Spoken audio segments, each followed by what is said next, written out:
It's fair to say that adventure can be had on any motorcycle. All you need is one engine, two wheels, a tank of petrol, and a dream of where you want your adventure to take you. This video isn't about roughing it on cheap bikes and bunking in hostels. This is a clash of titans, a test between the two most advanced adventure motorcycles that have ever been made.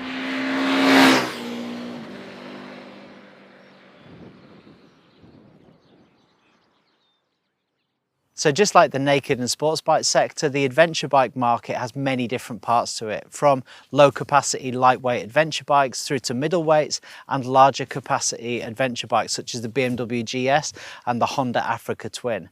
These two, however, are different. It's just that nobody's given them a name yet. Well, I'm gonna call them a super adventure. Why? Well, the first thing is that both of these bikes have got engines that are either derived from a full-blown superbike or a super naked in the case of the KTM. They have got more electronics than the Starship Enterprise. We've got semi-active suspension. We've even got radar-enabled cruise control. This isn't a normal adventure bike. These are something very special.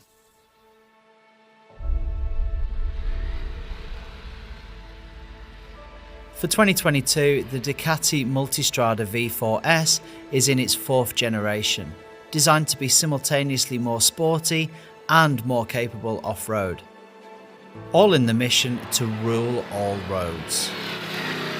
For us, the Multistrada's claim to rule all roads meant more than just riding on tarmac, and it set the tone for our super adventure test that would see us tackling some of the Lake District's very best mountain passes, roads, beaches and its trails. The Ducati's 170 horsepower V4 Gran Turismo motor is fantastic. From crawling up tough trails to flat out on flowing roads, it's amazing to think this engine is derived from the snarling Panigale V4 superbike. Surprisingly, it's incredibly easy to ride. As soft as butter when you want, and goes like stink when you don't. We had no issues with overheating, a feature normally synonymous with Ducati V4s, and the engine was impressively resistant to stalling, ideal for riding off-road terrain and low-speed manoeuvres. Matching its brilliant engine is the handling. Just wow! The concept of an adventure bike may conjure up thoughts of skinny tyres, vague front ends, and wallowy long travel suspension. Ducati have taken that perception and thrown it out the window. The Multistrada handles like a proper sports bike. Crisp steering, a connected front end feeling, fantastic stability at high speed, combined with a strong engine brake to make it hold a tight line. Our V4s Sport model came fitted with top-of-the-line Brembo braking system and an excellent ABS system too. Loads of power, excellent feel, and disabling the rear ABS allows skids and rear wheel lift.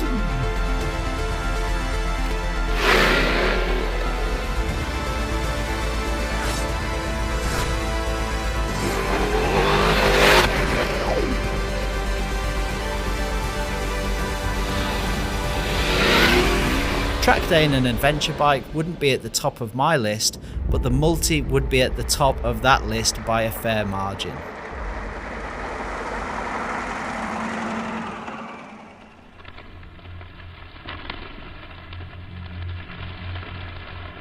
The KTM has a monster in its closet, a beast.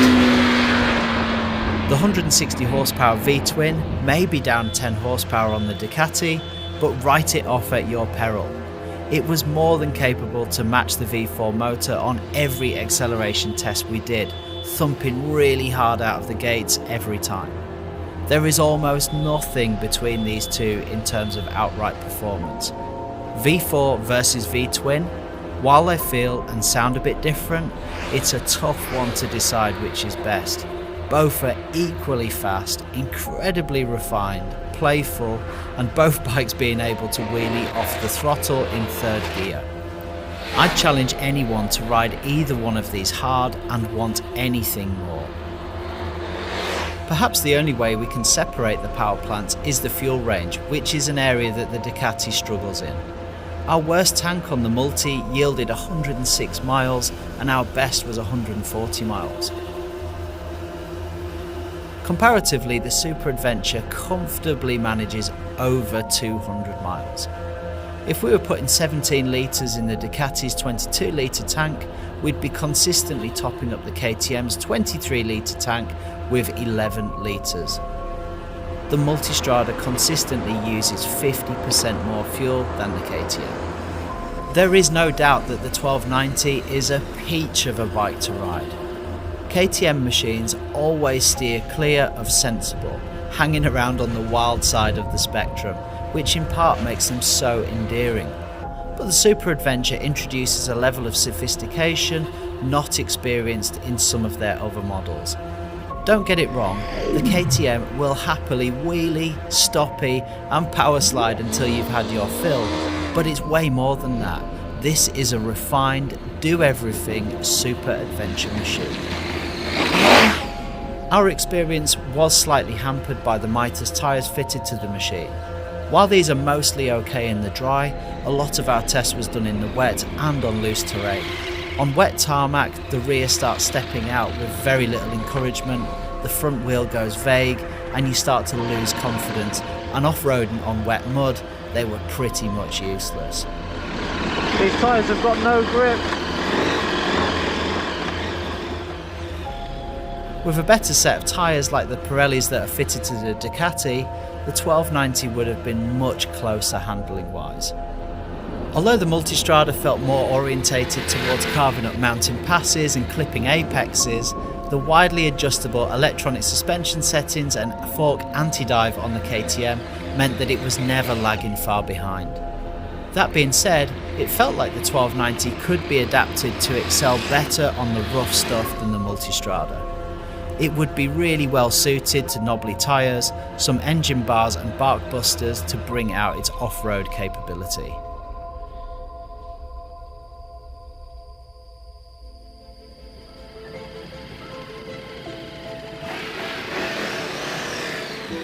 Then we set about trying to understand the objective differences between these two machines. Similar to their performance, they are really closely matched against the tape measure. It's as if both manufacturers actually benchmark each other's bikes, which of course they do, and is probably why they are so close in this regard. The main difference is the handlebar width. The Multi has super wide handlebars. Ridden in isolation, the KTM's handlebars are perfectly fine, but both test riders preferred the comfort, feeling and the leverage provided with the wider bars on reflection. The Multistrada tipped our scales at 242 kilos with pretty much a full tank of fuel. The KTM was 7 kilos lighter at 235 kilos, fully fueled. It's not drastic, but the weight management of the KTM felt slightly better to us. It's easier to kick off the side stand, and it's easier to pick up off the ground too, not that you'd want to make a habit of doing that on either bike. While the Ducati makes a slightly tighter turning circle, you can't complain at either bike in this regard. They're both super easy to swing around on a tight switchback or turn in a trail. Both machines have the excellent radar-enabled Bosch Adaptive Cruise Control. If you haven't used this system yet, it is incredible, enabling excellent and really relaxing long-distance travel. Set your desired distance to the vehicle in front of you, the max speed that you want to travel at, and the technology simply manages your speed and the relationship your bike has with the other vehicles around you. It keeps you calm, safer, and ready to compress that long trip you've got ahead of you. The Multi complements this with an additional radar in the back that powers the blind spot indicators incorporated into the mirrors. In practice, they're really helpful. There is only one way to describe the Ducati's electronics package: sophisticated. Like the Skyhook suspension system that has a claimed 400 possible combination settings, the reality is that in dynamic mode, with adjustments made for rider modes, it just does everything great in the background. The traction and wheelie control is similar. It's a really sophisticated system, smooth, really nice to use. Our Lake District mountain passes are enough to send any traction control system into overdrive, particularly when wet, bumps, steep inclines combined with low levels of traction. It must be said that the KTM manages these challenging situations in a less seamless way, initiating a kangaroo effect of hard power cuts when the rear wheel breaks traction. The KTM wheelie control system is also less intelligent. It lacks a bit of consistency, sometimes cutting the power early, sometimes allowing an aggressive high wheelie, leaving you thinking that it hasn't quite caught on with the mono that's been initiated. In this regard, in some extreme settings like our mountain passes, it can make for a better experience to actually turn the traction control off on the KTM. Whereas on the Ducati, you can tweak a setting within the electronic suite that enables a good experience within the comforting mirage of electronic protection. Comfort-wise, you aren't going to complain about either machine. Both are armchair-like as far as a motorcycle is concerned. The KTM could do with the optional heated comfort seat to match the Ducati's level of comfort, but that is a reasonably priced upgrade from their official accessory book. Despite their large front ends, one area where adventure bikes seem to really suffer is wind buffeting. They simply do not cut through the air with the same efficiency as a sports bike, for example. The adjustable screens fitted are designed to reduce that effect. The Multistrada featuring a clever one-touch adjuster, the KTM is operated by a turning wheel. Admittedly, it's a tough area to get right, but the Ducati has the edge in our opinion, pushing the wind slightly higher over your head as opposed to never being quite 100% right on the KTM.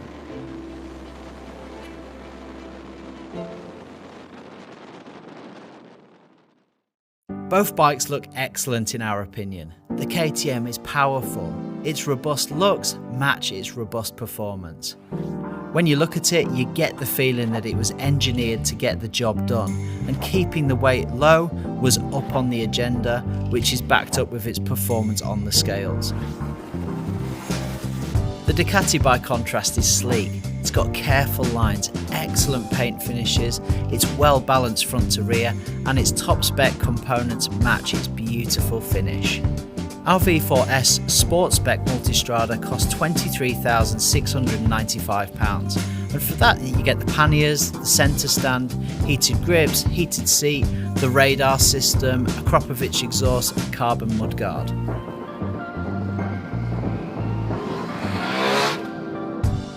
Our KTM cost £16,865, including the tech pack and the heated grips. Both super adventure machines are rightly premium on the price front, but the fact that the KTM costs nearly £7,000 less than the Ducati is significant. Both bikes have crash bars available from the accessory list, and undoubtedly this would be an excellent addition for adventure riders wanting to go into the unknown. It was the first time either myself or Ollie had ridden on a beach, and certainly doing so on a big adventure bike was a new experience.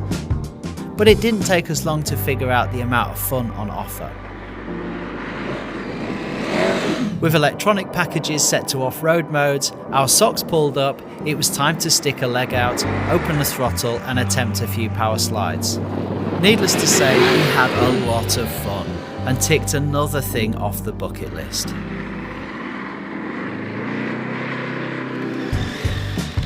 As for the off-road part of the test, I made the classic mistake of doing some of my scouting work at the desk, selecting a certain trail that looked like a goer from a YouTube video posted a few years ago. In reality, it was much rougher than I expected, with a mix of steep inclines, loose rock and wet slippy grass, even though that probably doesn't look like it on camera. While both machines mostly managed it, ultimately there were lines that we weren't prepared to cross with these stock super adventure machines. This clip is of me trying to explain on GoPro that we didn't want to go any further. The 2 to 3 foot ruts that we encountered presented too much of a challenge for us to tackle with the £20,000 motorcycles shod with unsuitable tyres and simply aren't built to crash like enduro bikes. It's just the grip thing, because normally if you had a half decent trail tyres on, you just plod up the side. Yeah. But if you're coming up, even to get to this point, you have to get through that muddy bit. Just for the camera, we're not chickens, but this terrain has got a bit gnarlier than what I thought it was going to be. And I don't think we're wimping out just for this massive, like 3 foot divots. I think what we're going to make an executive decision and take them back down the hill. But you know, that's part of adventure, right? That's part of super adventure. And I'm sure these two are more capable. We just got to put better tyres on them. Stay tuned. Stay. Well, this is what I'm talking about. Look at this. Standing up right there. You know, no problems on the 701, but on a 250 kilo bike, we're probably pushing it a little bit. Let's go back down the hill, Ollie. In this regard, I think we reached the limits, even if it was us deciding to turn round and back down the trail. At the end of the day, these bikes are so capable, but no matter how much confidence you build up, you can't hide 240 kilos, slick tyres and breakable plastics. Both bikes ridden in isolation are marvellous. There were parts of this test where we just had to pinch ourselves and imagine how our adventure could get any better, irrespective of what bike we were on. The answer was, we weren't on an adventure. We were on a super adventure. In the end, after riding them on every conceivable type of terrain, both the KTM and the Ducati have earned their stripes, in our opinion, as the most super of the adventure bikes. But that's not to say they can have it all though. The KTM has its own nemesis, and that's the fact that the Multistrada V4 exists and is so good at pretty much everything it does. The Ducati, however, creates its own nemesis when the fuel light comes on about 80 miles too early. But the real Goliath that both these bikes have is that large parts of the market are blissfully unaware about how amazing these super adventure bikes are. So the answer to the real question is, do we need a super adventure in our life? The answer? Probably yes.